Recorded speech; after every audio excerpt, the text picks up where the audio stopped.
Under Trump's presidency, the United States' image suffered internationally. According to a 2020 Pew Research poll, U.S. favorability in countries like Britain, Germany, and France was at a record low. On January 20th of this year, Ambassador Linda Thomas-Greenfield was nominated by President Biden to become U.S. representative at the United Nations. She is the second African-American woman to hold this position. Earlier, I had the opportunity to speak with Ambassador Greenfield. I began by asking her what it means for her to hold that position at this moment. Take a listen. So you are the second African American ambassador to the UN. What does that mean for us as a country in this moment? I think for me at this moment, it's different from any other moment for the UN ambassador, because there was the feeling over the past 4 years that the US did not engage, that our voices were not being recorded at the United Nations. So when I arrived here in late February, I was welcomed warmly. I was embraced by the entire diplomatic community. And what their response was, we're delighted to have you back. We're delighted to have American engagement. The president made the decision on day one of his administration. He announced that we were going to rejoin the Human Rights Commission. He announced that we were rejoining the World Health Organization, and that we would rejoin the Paris Agreement. And all of that, in the context of my arrival, sent a strong message to the world. America is back on the international stage. So is America is back the mantra of the Biden campaign, in the same way that America First was the mantra of the Trump presidency? No, I think the president has been very clear that our mantra is we're going to build back better. Okay. And that means build back better in terms of how we engage with the American people, but also build back better in terms of how we engage on the international scene. And he's been clear that we will show through the power of our example what our values are as Americans. And that has been part of my message to my colleagues and counterparts at the United Nations. I want to talk specifically about the U.S. relationship with the countries in Africa. Donald Trump made some horribly disparaging comments about Africa while he was in office. His Africa policy seemed to, in some ways, view Africa as a pawn in his power play with China for kind of global dominance. He had only 2 African presidents met with only 2 of them in the Oval Office during his presidency, which was fewer than any other president of his predecessors. You have served as a U.S. Assistant Secretary of State for African Affairs. How do you and the Biden administration plan to mend this relationship with those African nations? That started on day one. We have engaged with the continent aggressively. President Biden had several very early calls to African leaders on the continent. And I think even though my position is a global position as the representative at the United Nations, among our African friends on the continent, they saw my appointment as a signal of the Biden administration, Biden-Harris administration's commitment to the African continent. I have, while again, I'm global, I have made sure that I have engaged regularly with Africa. There are 54 African members of the UN. There are 3 African countries on the Security Council, Kenya, Niger, Tunisia. I engage with all of them on a regular basis to let them know that we see Africa as a partner. Particularly on the issue of race. In June, the UN High Commissioner for Human Rights issued a rather scathing report on racial justice and equality in the world. And in it, she pointed out, among other things, I'm quoting here, systemic racism and enduring harmful and degrading associations of blackness with criminality and delinquency also shape interactions of people of African descent with law enforcement officials and criminal justice systems. She specifically pointed to disproportionate arrest rates for African Americans. What is your response to her findings about racism, specifically in America?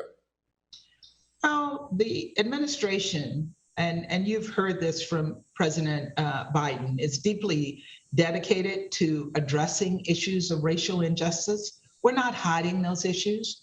We're not denying that those issues exist. But we're prepared to address them.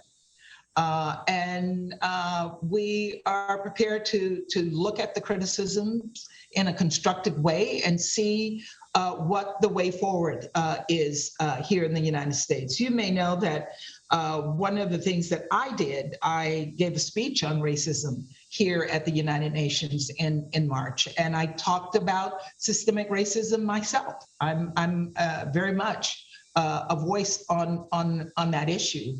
And it was well received here in the United Nations. And it wasn't an apology, it was an acknowledgement. We're not afraid as a country to deal with our weaknesses in a public way and work on addressing those issues. You may have heard that Secretary Blinken welcomed the High Commission Special Rapporteur on racism to the United States.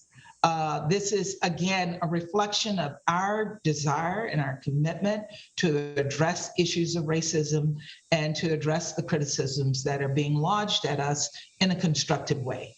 I want to talk to you about that invitation because, as you just pointed out, you've already talked about racism and systemic racism in America because you know that well, and so do I, and most Americans know that systemic racism exists in this country.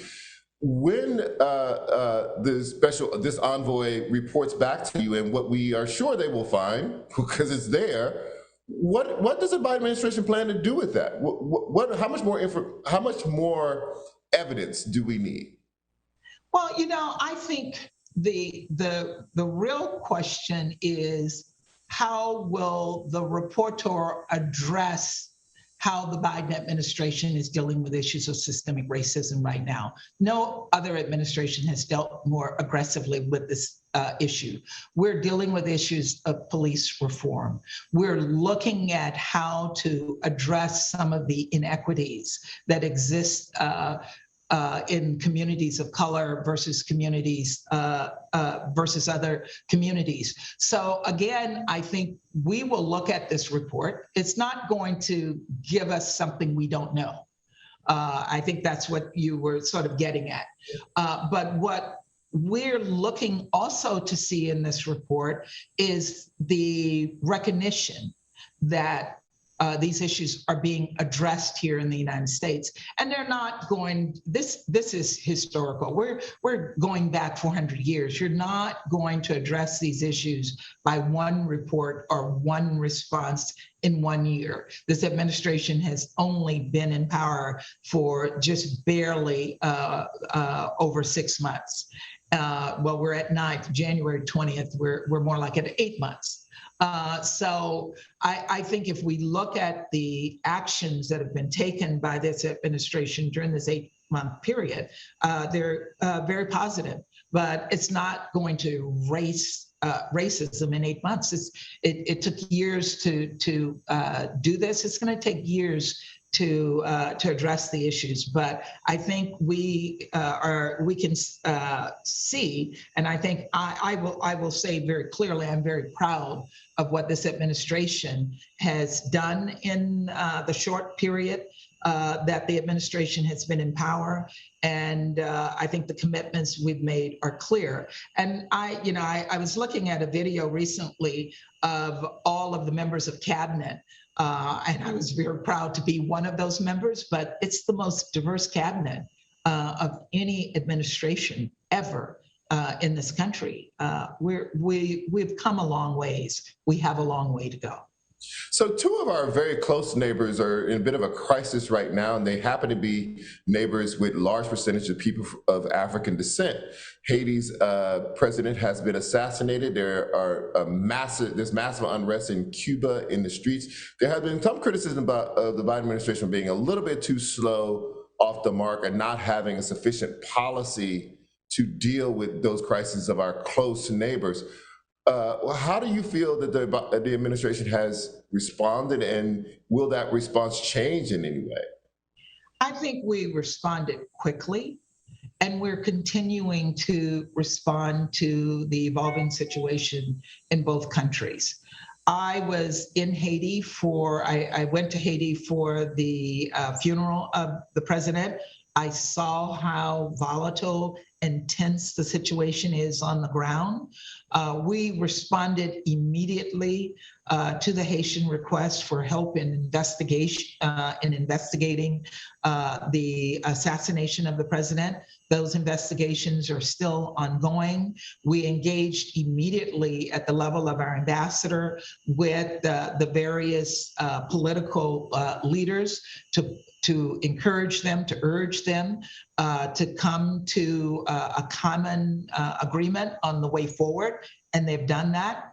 I met with all three during my engagement with Haiti. I met with the Prime Minister and the Foreign Minister when I was on the ground, and spoke to the Senate President on the phone after I returned.